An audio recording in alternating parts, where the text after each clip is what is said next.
ನಾಡಹಬ್ಬ ಮೈಸೂರು ದಸರಾ ಉನ್ನತ ಮಟ್ಟದ ಸಭೆ ಆಗ್ತಾ ಇದೆ. ಒಂದು ವಿಚಾರಕ್ಕೆ ಸಂಬಂಧಪಟ್ಟಂತೆ ಸಿಎಂ ನೇತೃತ್ವದಲ್ಲಿ ವಿಧಾನಸೌಧದಲ್ಲಿ ಮೀಟಿಂಗ್ ನಡೀತಾ ಇದೆ.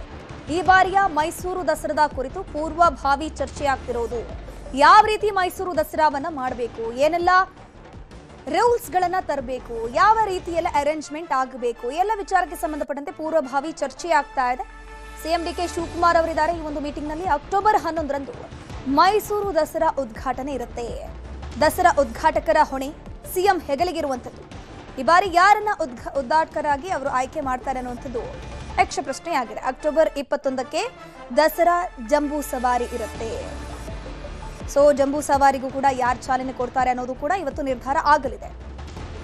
21ರಂದು ಸಂಜೆ 4:10ಕ್ಕೆ ಜಂಬೂ ಸವಾರಿಗೆ ಪುಷ್ಪಾರ್ಚನೆ ಮಾಡಲಾಗುತ್ತೆ. ಉನ್ನತ ಮಟ್ಟದ ಸಮಿತಿ ಸಭೆಯಲ್ಲಿ ಅನುದಾನ ಕೂಡ ನಿಗದಿ ಆಗಲಿದೆ. ಎಷ್ಟು ಅನುದಾನವನ್ನ ಈ ಬಾರಿ ಮೈಸೂರು ದಸರಾಗೆ ಮಂಜೂರು ಮಾಡಬೇಕು, ಸೊ ಉದ್ಘಾಟನೆಗೆ ಯಾರನ್ನ ಕರಿಬೇಕು, ಅದ್ರ ಜೊತೆಗೆ ಜಂಬೂ ಸವಾರಿ ಚಾಲನೆಗೆ ಪುಷ್ಪಾರ್ಚನೆಯನ್ನ ಯಾರು ಮಾಡ್ತಾರೆ, ಇದೆಲ್ಲದರ ಬಗ್ಗೆ ಕೂಡ ಇವತ್ತು ವಿಧಾನಸೌಧದಲ್ಲಿ ಡಿಕೆ ಶಿವಕುಮಾರ್ ಅವರ ಮುಂದಾಳತ್ವದಲ್ಲಿ ಸಭೆ ನಡೀತಾ ಇದೆ. ಯದುವೀರ್ ಕೂಡ ಇದ್ದಾರೆ, ಈ ಒಂದು ಸಭೆಯಲ್ಲಿ ಭಾಗಿಯಾಗಿದ್ದಾರೆ. ಸೊ ಎಷ್ಟು ಅನುದಾನವನ್ನ ರಿಲೀಸ್ ಮಾಡಬೇಕಾಗುತ್ತೆ ಅನ್ನೋದು ಈ ಒಂದು ಸಮಿತಿಯ ಸಭೆಯಲ್ಲಿ ನಿರ್ಧಾರ ಆಗುತ್ತೆ. ಪಂಜಿನ ಕವಾಯತು, ಏರ್ ಶೋ, ಡ್ರೋನ್ ಶೋಗೂ ಕೂಡ ಅನುಮತಿ ಇವತ್ತೇ ಸಿಗಲಿದೆ. ಮಂಡ್ಯ, ಶ್ರೀರಂಗಪಟ್ಟಣ, ಚಾಮರಾಜನಗರದಲ್ಲೂ ಕೂಡ ದಸರಾ ಆಚರಣೆಗೆ ಪ್ರತ್ಯೇಕ ಅನುದಾನದ ಕೋರಿಕೆ ಇದೆ. ಕಂಬಳ ಆಯೋಜನೆಗೆ ಮನವಿ ಇಟ್ಟಿದ್ರು ಕಂಬಳ ಸಮಿತಿ. ನೋಡ್ಬೇಕೀಗ ಏನೆಲ್ಲ ನಿರ್ಧಾರ ಆಗುತ್ತೆ ಅಂತ. ಇದ್ರ ಬಗ್ಗೆ ಹೆಚ್ಚಿನ ಮಾಹಿತಿ ನೀಡ್ತಾ ಹೋಗ್ತಾರೆ ನಮ್ಮ ಪ್ರತಿನಿಧಿ ಕೃಷ್ಣ.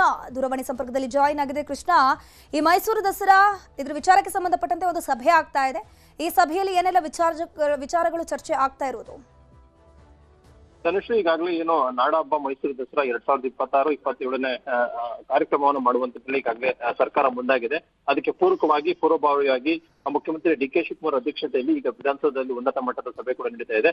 ಸಭೆ ಯಾವ ರೀತಿಯಾಗಿ ಆ ಒಂದು ದಸರಾವನ್ನು ಆಚರಣೆಯನ್ನ ಮಾಡಬೇಕು ನಿಟ್ಟಿನಲ್ಲಿ ಕೂಡ ಚರ್ಚೆಯನ್ನ ಮಾಡ್ತಾ ಇರುವಂತದ್ದು. ಈಗ ಅಧಿಕಾರಿಗಳು ಮತ್ತು ಜನಪ್ರತಿನಿಧಿಗಳಿಂದ ಅಭಿಪ್ರಾಯವನ್ನ ತೆಗೆದುಕೊಂಡು ಸಲಹೆಗಳನ್ನ ತೆಗೆದುಕೊಂಡು ಅಂತಿಮವಾಗಿ ಯಾವತ್ತು ಉದ್ಘಾಟನೆಯನ್ನ ಮಾಡಬೇಕು ಮತ್ತೆ ದಸರಾ ಉದ್ಘಾಟನೆಗೆ ಯಾವ ಗಣ್ಯರನ್ನ ಕರೆಸಬೇಕು ನಿಟ್ಟಿನಲ್ಲಿ ಕೂಡ ಈಗಾಗಲೇ ಚರ್ಚೆ ಕೂಡ ಮಾಡ್ತಾ ಇರುವಂತದ್ದು.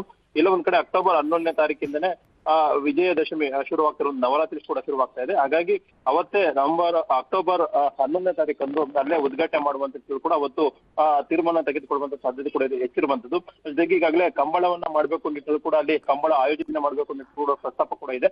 ಅದು ಸಾಧಕ ಬಾಧಕಗಳ ಬಗ್ಗೆ ಕೂಡ ಮುಖ್ಯಮಂತ್ರಿಗಳು ಸಮಾಲೋಚನೆ ಕೂಡ ನಡೆಸ್ತಾ ಇರುವಂತದ್ದು.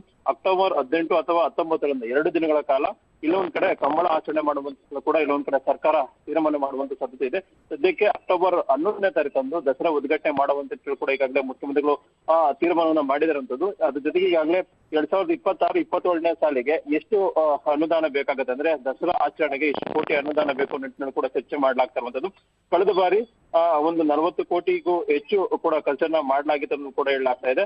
ಈ ಬಾರಿ 50 ಕೋಟಿ ಅನುದಾನಕ್ಕೂ ಕೂಡ ಬೇಡಿಕೆ ಕೂಡ ಇಟ್ಟಾಗಿರುವಂತದ್ದು. ಹೀಗಾಗಿ ಇದ್ರ ಬಗ್ಗೆ ಯಾವ ರೀತಿಯಾಗಿ ಚರ್ಚೆ ಮಾಡಿ ಅನುದಾನವನ್ನ ಬಿಡುಗಡೆ ಮಾಡಬೇಕು ಮತ್ತೆ ಈ ರೀತಿ ಈ ಬಾರಿ ಬರಗಾಲ ಕೂಡ ಇದೆ, ಮತ್ತೊಂದ್ ಕಡೆ ನೆರೆ ಕೂಡ ಕೆಲವೊಂದ್ ಕಡೆ ಆಗ್ತಾ ಇದೆ. ಒಂದ್ ಕಡೆಗೆ ಬರಗಾಲ ಇದ್ದಂತ ಸಂದರ್ಭದಲ್ಲಿ ಸರಳವಾಗಿ ದಸರಾ ಆಚರಣೆ ಮಾಡಬೇಕು ನಿಟ್ಟಿನಲ್ಲಿ ಕೂಡ ಒಂದು ಪ್ರಸ್ತಾಪಗಳು ಕೂಡ ಸರ್ಕಾರದ ಮುಂದೆ ಕೂಡ ಇದೆ.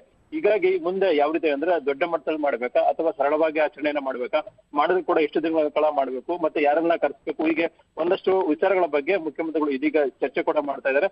ಇನ್ನೇನು ಕೆಲವೇ ಕ್ಷಣಗಳಲ್ಲಿ ಮುಖ್ಯಮಂತ್ರಿಗಳೇ ಸುದ್ದಿಗೋಷ್ಠಿಯನ್ನ ಮಾಡೋದ್ರ ಮುಖಾಂತರವಾಗಿ ದಸರಾವನ್ನ ಯಾವತ್ತು ಉದ್ಘಾಟನೆಯನ್ನ ಮಾಡ್ಬೇಕಂದ್ರೆ ಅಕ್ಟೋಬರ್ 11ನೇ ತಾರೀಕಂದನೇ ಉದ್ಘಾಟನೆ ಮಾಡುವಂತ ನಿಟ್ಟಿನಲ್ಲಿ ಮುಖ್ಯಮಂತ್ರಿಗಳ ಘೋಷಣೆ ಮಾಡುವಂತ ಸಾಧ್ಯತೆ ಇದೆ.